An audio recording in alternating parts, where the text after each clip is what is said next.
అవనిలో గల యాత్రలన్నీ చేయగవచ్చు, ముఖ్యమౌ నదులందు మునగవచ్చు. ముక్కు పట్టుక సంజం మునపి వార్చగవచ్చు, తిన్నగా జపమాల తిప్పవచ్చు. వేదాల కర్తంబు విరిచి చెప్పగవచ్చు, శ్రేష్ఠ క్రతువులెల్ల చేయవచ్చు. ధనము లక్షల కోట్లు దానమీయగవచ్చు, నైష్టికాచారముల్ నడపవచ్చు. చిత్తమన్య స్థలంబున చేరకుండా నీ పదంబోజములందు నిల్పగలమే.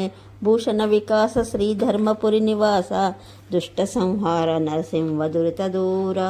ఓ నరసింహస్వామి, భూలోకంలో గల యాత్రలన్నీ చేయవచ్చును, ముఖ్యమగు నదులన్నింట స్నానం చేయవచ్చును, సంధ్యా వందనాదులు సత్కర్మలు చేయవచ్చును, జపమాల తిప్పవచ్చును, వేదములు విడమర్చి చెప్పవచ్చును, యజ్ఞయాదులు చేయవచ్చును.